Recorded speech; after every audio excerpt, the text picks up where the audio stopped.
Welcome to this video. In this video I'm going to talk about the impulse signal. This is a very important signal in control theory. It's a little bit of an odd one, but very important nevertheless. So what is an impulse? Well, the way to describe an impulse is to first look at a related signal, the pulse. So what do I mean by a pulse?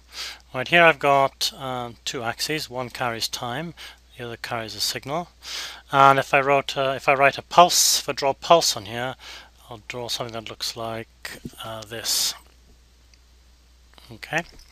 Now I'm going to assume that this pulse lasts one time unit, so it starts at 0 and lasts one time unit. And I'm also going to assume that it's 1 unit high. So that means that the area of this pulse is 1. Now the other thing I'm going to say is the width of this pulse I'm going to designate t, and the height of this pulse I'm going to designate 1 over t.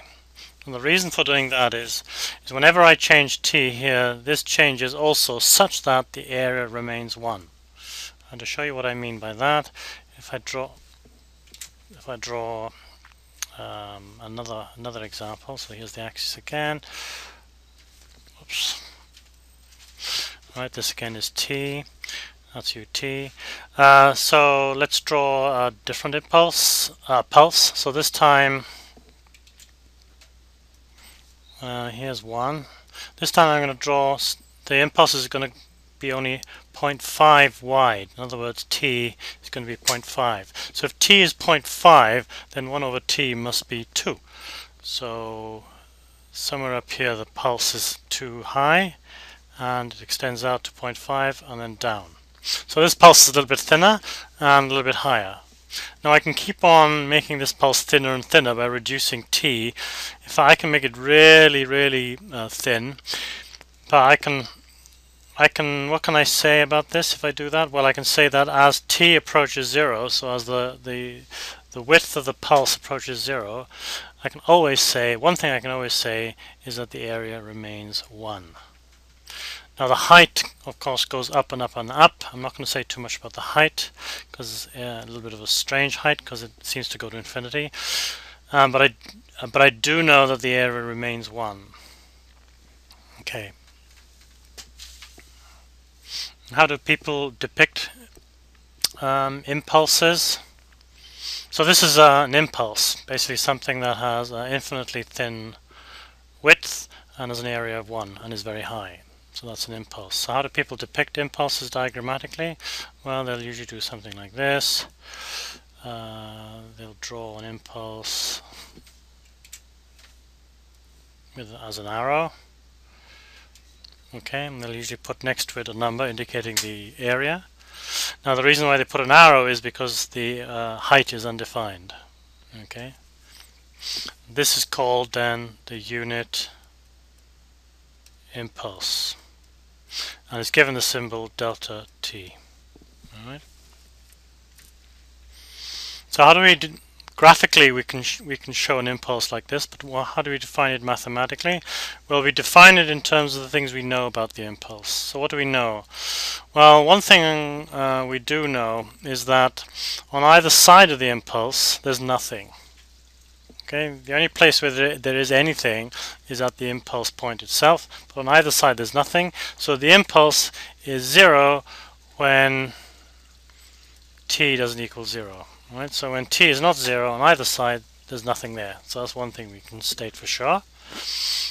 The other thing we can say goes back to the area. We know that the area from minus infinity to infinity, delta t dt, if I integrate over this timeline, right, there's nothing on either side except where the pulse is, and we know that the area of the pulse is 1, so we get 1. So these two statements really define the impulse. All right. So there's no statement in here. Note there's no statement in here about the height of the impulse, but these two statements are something we can be fairly sure about. Now there are a number of very useful properties of the impulse that I want to go through. The first one is scaling. This is quite straightforward. So all I'm doing is scaling, is modifying the area of the impulse. So if I integrate from minus infinity to infinity, and I multiply the delta function by some constant a, integrate that, what do I get?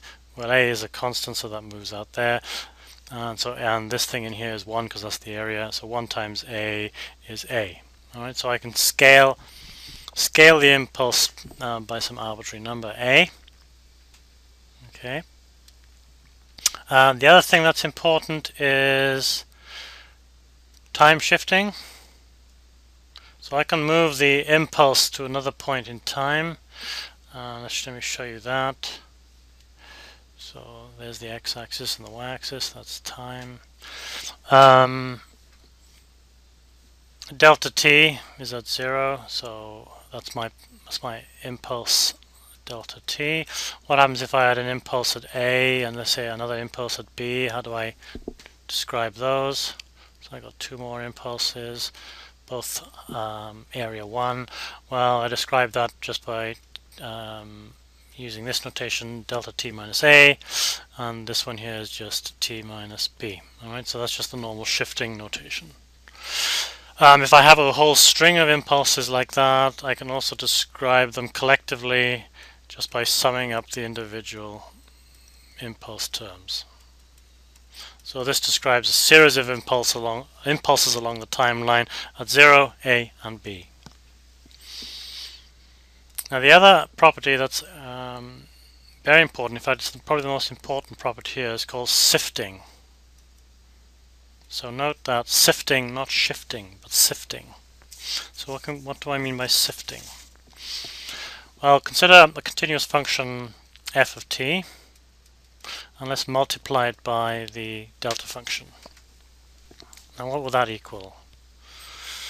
Well, the only time where there's anything on this side is at t equals 0, because that's the only point where the delta function has a value, and all other values of delta t are 0. So I can equate the left hand side to this expression. Right, so it's f of 0 times delta t. So what this is doing is basically picking out f of 0 from the entire range of f of t, simply because the only time where there's something non-zero is when at delta t. So I can generalize this further. If I have a continuous function f of t, and this time I've got a shifted delta, then what's the value on this side? Well, this time it's picking out the only place where there's any positive value is when f of t is equal to f of a. So f of a times delta t. Now this may not seem very particularly useful, because we know that the delta value when it's non-zero is very, very large, so presumably this product is very large, which then just equals another product that's very large. Now the benefit comes from when we integrate this. So let me integrate this expression, so f of t delta t minus a with respect to dt. So what's the integral of that? Well, I do know that this is the same as this one, so if I get rid of the t there and put an a there, I get that. Now I also know that f of a is a constant, so I can actually pull that out. So what do I end up with? I end up with f of a, the integral minus infinity to infinity, delta t minus a, whoops, dt. Okay. Now I know, of course, this is 1. Right, so I basically end up with f of a. Okay, so the integral of this is f of a. And the reason why it's called sifting, or sampling as it's also called, is because it picks out a particular value from the function f, and that the value it picks out is at a. So this will turn out to be a very useful property when we come to look at Laplace transforms and convolution. So in this video we're just going to look at Laplace transforms. So what's the Laplace transform of the delta function? Or more generally, what's the Laplace transform of the shifted delta function. Now this may sound like it's going to be a bit of a complicated calculation, but it's not. First thing we'll do is write down the definition of the Laplace transform, so let's do that first. So it's the integral from 0 to infinity, e to the minus st times our function of interest. Now function of interest is delta t minus a integrated with respect to t. So the question is, what is that? Well, if you look carefully, you'll realize that this is actually looks exactly like the shifting function. So each of the st is equivalent to the f on this side, and there's the delta t minus a on that side. And what does the shifting function do? It'll pick out the value of the function at a. So in other words, that equals minus s to the a. So that's picked out the value of e to the minus st at a. So how does that help us? Well, I know that for the delta function, for the Laplace transform of just the basic delta function, where a equals 0, I know that this term must be e to the minus s0, so that's e to the 0, and what's e to the 0? It's 1. So we conclude then that the Laplace transform of the delta function is 1. Okay, and that completes the video.